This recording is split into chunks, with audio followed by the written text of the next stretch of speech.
जय गजानन, जय काका जी। नमस्कार साथियों, सुनंदा पंडित संत अनुभव नामक इस YouTube चैनल पर आप सबका हार्दिक अभिनंदन। इससे पूर्व कि मैं अनुभव साझा करूं, आपसे नम्र विनंती है कि पसंद आने पर वीडियो को YouTube पर लाइक करें, शेयर करें व चैनल को सब्सक्राइब करें। बेल आइकॉन अवश्य दबाएं, जिससे नए वीडियो के नोटिफिकेशंस आपको मिलते रहें। आप भी अपना कोई अनुभव हमें बताना चाहें तो मुझे व्हाट्सएप नंबर 7024604960 पर अवश्य लिख भेजें। आपका अनुभव शेयर करने में हमें खुशी होगी। तो चलिए आज के अनुभव की शुरुआत करते हैं। आज मैं आपको मुंबई के नितिन गोकर्ण दादा के कुछ अद्भुत अनुभव सुनाने जा रही हूँ। वे गजानन महाराज के अनन्य भक्त हैं। वह कहते हैं कि मेरे इष्ट देव श्री गणेश हैं व मैं गजानन महाराज को गणेश अवतार मानकर ही पूजता हूँ। मुझे बचपन में 1964 में 6 वर्ष की आयु में एक बड़े समूह के साथ श्री गणेश जी के एक स्थान पर जाने का मौका मिला। वहाँ चलते हुए मैं प्रत्येक पत्थर में गणेश जी को ढूंढ रहा था।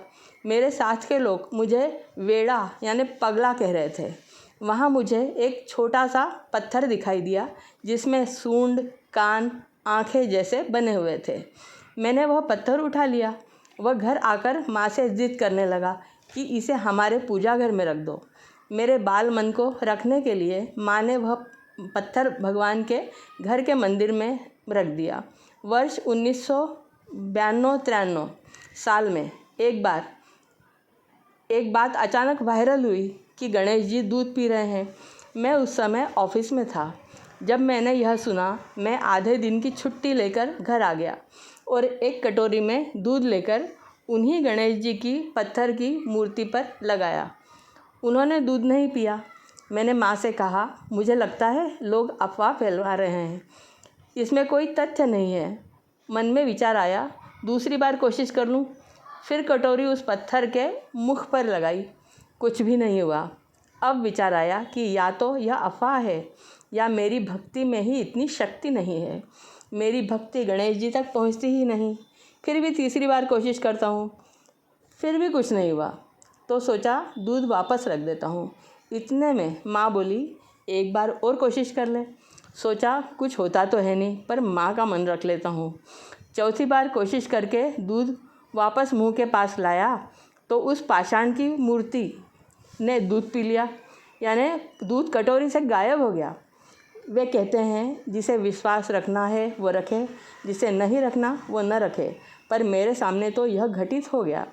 दूसरा अनुभव बताते हुए वे कहते हैं कि नौकरी या कुछ परिस्थितिवश वे अपने पिता के साथ कहीं दूर रहते थे। वो उनकी पत्नी व बच्चे कहीं और दूर रहते थे। सप्ताह में शनिवार को पत्नी आती थी, घर की सारी सफाई करके दूसरे दिन लौट जाती थी। एक बार माले पर रखा सामान निकालते हुए पत्नी ने कुछ चांदी के गिलास, बर्तन वगैरह एक साथ निकाले और उसके साथ एक साईं बाबा का फ़ोटो निकला। हमारे प्रत्येक दीवार पर किसी न किसी संत का फ़ोटो लगा हुआ है, तो हमने सोचा यह फ़ोटो किसी मंदिर को दे देंगे। पत्नी जाने के बाद दूसरे दिन मैं सामान एक थैली में भरते हुए जैसे ही मैंने फ़ोटो उठाया, मुझे कानों में अचानक हिंदी के स्पष्ट शब्द सुनाई दिए, क्या आप मुझे घर से बाहर निकाल रहे हो? मैं अचंभित हो गया, क्योंकि पास ही बीमार पिताजी सो रहे थे। घर में या मेरे आसपास कोई भी नहीं था और हम मराठी भाषी हैं, तो मराठी में ही बोलते पिताजी। आगे का अनुभव सुनाते हुए वे कहते हैं कि मैं श्री गजानन महाराज का अनन्य भक्त हूँ और उन्हें ही गणपति का साक्षात अवतार मानकर पूजता हूँ। जो भी कुछ जीवन में घटित होता है, श्री गजानन कृपा ही मानता हूँ। मेरे बेटे ने रिजवी कॉलेज से होटल मैनेजमेंट किया है। दूसरे वर्ष की इंटर्नशिप के लिए उसे ताज होटल में जाना पड़ा। वहाँ का तामझाम देखकर बेटा बड़ा प्रसन्न हो गया। वह मुझे बोला, बाबा मैं शिक्षण पूर्ण होने पर इसी होटल में नौकरी करूँगा। यही सपना मन में संजोए एक दिन जब उसे वहाँ का इंटरव्यू कॉल आया तो सुबह 8 बजे वह होटल ताज पहुँचा। पूरे 12 घंटे बाद रात को 8 बजे आँखों में आंसू लिए लौटा। वहाँ उसके साथ 20 लड़के थे। उन्हें चाय पानी कुछ भी पूछे बिना दिन भर बिठा कर रखा। रात को इंटरव्यू लिए बिना ही विदा कर दिया। उनमें से 4 लोगों का सिलेक्शन हो गया था बिना साक्षात्कार के। वे चारों ही इसके क्लासमेट थे।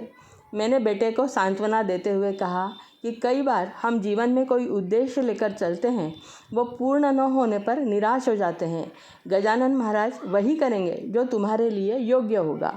इसमें उनका ही कोई उद्देश्य होगा, ऐसा मानकर कहीं और अप्लाई करो। 2 महीने बाद सितंबर में उसे होटल लीला में नौकरी मिल गई। उसी साल 26 नवंबर 2008 में ताज होटल पर आतंकी हमला हुआ। उसके साथ वाले 2 लड़के जो वहाँ सिलेक्ट हुए थे, उस हमले में मारे गए थे। मेरा बेटा कई रातों तक इस हादसे के कारण सो नहीं सका। गजानन महाराज ने उसका सिलेक्शन करवा कर उसे बचा लिया था।